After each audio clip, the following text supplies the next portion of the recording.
సంవత్సరాల తరబడి ఎన్ని మందులు వాడినా మీ మోకాల నొప్పులు తగ్గట్లేదా? ప్రాణ పెయిన్ క్లినిక్ లో అత్యాధునిక చికిత్స. పని చేయాలంటే లంచం ఇవ్వాల్సిందే అన్నట్టుగా తయారయ్యారు కొందరు అధికారులు.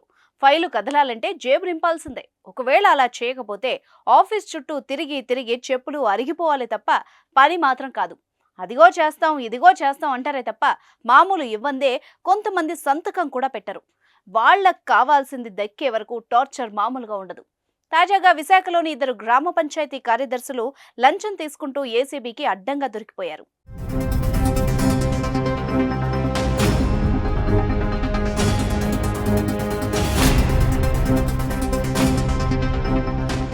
ఏసీబీ అధికారులు ఎంతమంది అవినీతి అధికారులను పట్టుకుంటున్నా, మరింత మందిపై కేసులు పెట్టి జైలుకు పంపుతున్నా అవినీతి అధికారుల్లో ఏమాత్రం మార్పు కనిపించడం లేదు. తాజాగా పెందుర్తిలో 2 అవినీతి అధికారులు ఏసీబీకి చిక్కారు. 8,000 లంచం తీసుకుంటూ అడ్డంగా బుక్ అయ్యారు. జూత్తాడకు చెందిన 2 పంచాయతీ కార్యదర్శులు. ఓ వ్యక్తి ఇంటి నిర్మాణం చేసుకున్నాడు. ఆ ఇంటికి పన్ను విధించాలని పంచాయతీ కార్యదర్శి సత్యనారాయణకు కోరాడు.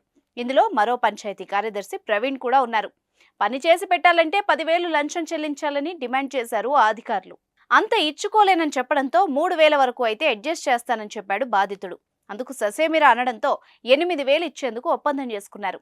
ఆ అధికారుల బాధపడలేక లంచం ఇవ్వడం ఇష్టం లేక ఈ విషయాన్ని ఏసీబీ అధికారులకు బాధితుడు సమాచారం అందించాడు.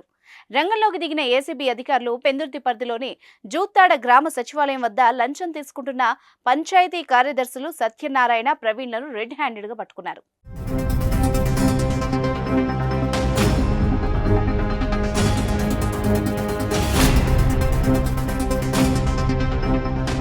సుమన్ టీవీలో మీ పర్సనల్ అండ్ బిజినెస్ ప్రమోషన్స్ కోసం కింది నెంబర్కి కాంటాక్ట్ చేయండి.